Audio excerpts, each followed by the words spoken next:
बिस्मिल्लाहिर्रहमानिर्रहीम। बिस्मिल्लाहि तवक्कलतु अलल्लाह, ला हौला वला कुव्वता इल्ला बिल्लाहिल अलिय्यिल अज़ीम। Dear students, first year math की आज एक्सरसाइज 3.3 हम हल करेंगे। 3.3 में से क्वेश्चन 7 और 7 का पार्ट नंबर 3 डिटर्मिनेंट्स के बारे में है। हम डिटर्मिनेंट्स से सवाल पहले भी कर चुके, इसी सवाल के पहले 2 पार्ट हमने हल किए। आज इसे इवेल्युएट करना है। इजी क्वेश्चन है लेकिन थोड़ा सा कंसेप्चुअल है। आपको 4/4 की डिटर्मिनेंट दी गई और ये कहा गया कि इसे इवेल्युएट करें।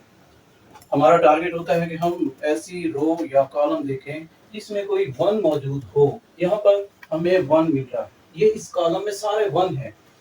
अब 1 ढूंढने की रीजन क्या है, लॉजिक क्या है कि हम इस 1 को स्टैंडर्ड मान लेंगे। इसे इसके एडिटिव इनवर्स से, इस सब के एडिटिव इनवर्स से मल्टीप्लाई करके हमारी ट्राई होती है कि ये कॉलम अगर 0 बन जाए, यानी इस 1 के अलावा की बाकी रकमें इस कॉलम की 0 बन सकें तो बना लेंगे। और 1 ढूंढते भी इसीलिए है कि उससे आप एडिटिव इनवर्स से मल्टीप्लाई करोगे तो वो वही रकम आ जाएगी। यहाँ अगर 2 होता तो मैं इसे -2 से मल्टीप्लाई करके इसमें ऐड करता, 0 बन जाता। अब आपके पास 1 है और यहाँ पर -1 है, आप जस्ट इसे ऐड करेंगे तो 0 हो जाएगा। इसका मतलब क्या होगा कि हम रो 1 को रो 2 में ऐड करेंगे, पूरी रो को रो 2 में ऐड कर देंगे तो आपके पास क्या वैल्यूज आएंगी, यहाँ -3, क्योंकि -3 + 0 इज -3। एंड नेक्स्ट 9 + 3 12 और 1 प्लस इंटू -1 0 और ये 3। हमने रो 1 प्लस रो 2 को परफॉर्म किया। एंड नेक्स्ट फिर रो 1 और रो 3 को ऐड करेंगे, यहाँ लिख देंगे रो 1 प्लस रो 3। तो अब इसमें -3 + 9 प्लस का 6 एंड 9 + 7 16 1 एंड -1 0 1 + 1 2। अब इस रो को इसमें से सब्ट्रैक्ट करें, यानी इसे -1 से मल्टीप्लाई करें। इस 1 का एडिटिव इनवर्स -1, तो -1 से आप मल्टीप्लाई करोगे ये -1 हो जाएगा, -1 को इसमें ऐड करेंगे तो 0 हो जाएगा। फिर -1 आप पूरी रो को मल्टीप्लाई करेंगे, आप यहाँ लिख देंगे -1 multiply by R1 and plus R4। इसे -1 से मल्टीप्लाई करोगे प्लस का 3 हो जाएगा और +3 - 2 इज 1। इसे -1 से मल्टीप्लाई करोगे -9 और इसमें ऐड करोगे तो -9। ये -1 और प्लस में ऐड करोगे तो ये 0, ये -1 और ये भी -1, तो ये -2 हो जाएगा। आपके पास एक न्यू डिटर्मिनेंट आ गई। लेकिन इस डिटर्मिनेंट में आपके पास जो कॉलम 3 है वो पहली वैल्यू 1 है, बाकी सारे 0। मतलब इसे इवेल्युएट करना हमारे लिए आसान, तो हम इसे इवेल्युएट करेंगे। आप कॉलम 3 से इसे एक्सपेंड करेंगे तो आपके पास वैल्यू क्या आएगी।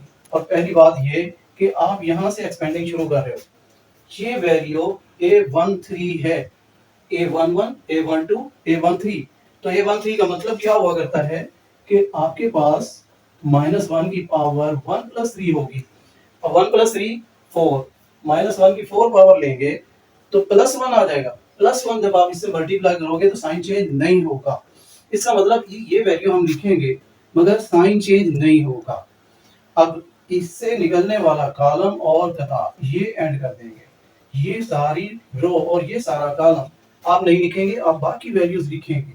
मतलब -3 12 एंड 3, ये सीक्वेंस में हम लिख लेते हैं।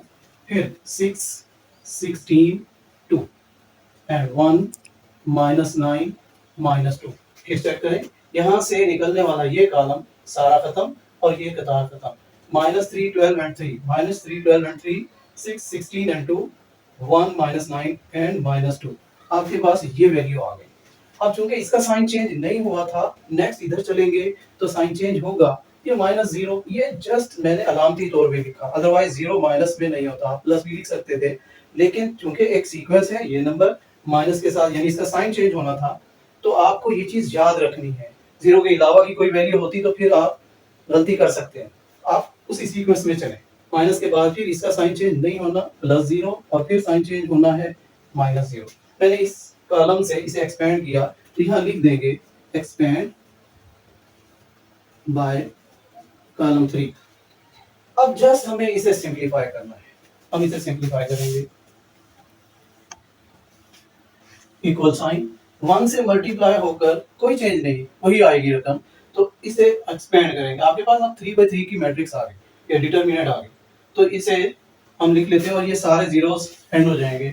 1 से मल्टीप्लाई होकर भी सारी यही रकम आएगी। मैं एक दफा रकम दोबारा से लिख लेता हूँ। 3, 12 एंड -3, 6, 16, 2, 1, -9, -2। हमारे पास ये वैल्यू आ गया। एक्सपेंडिंग बाय कॉलम 1, आप कॉलम 1 से, कॉलम 2 से, कॉलम 3 से, रो 1, रो 2, रो 3, इन तीनों चारों में से किसी से भी एक्सपेंड कर सकते हो।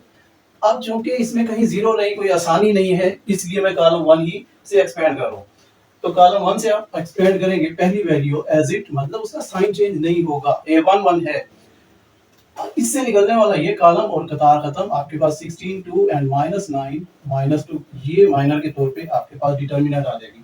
एंड नेक्स्ट साइन चेंज होगा -6, इससे निकलने वाला कॉलम और कतार खत्म। 12, 3, -9, -2 एंड नेक्स्ट साइन चेंज नहीं होगा। +1 इनटू, इससे निकलने वाली ये कतार और कॉलम खत्म।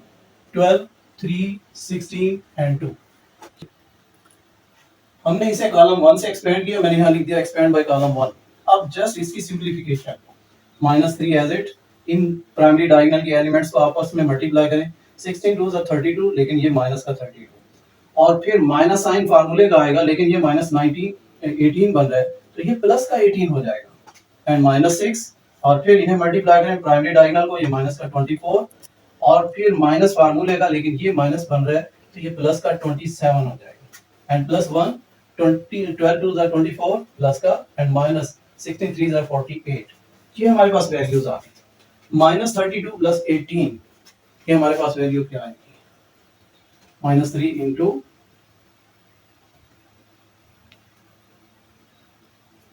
-14, और नेक्स्ट -6 इंटू +3, +1 इंटू -24, इन्हें आपस में मल्टीप्लाई करें, प्लस हो जाएगा, +42, -18 एंड -24।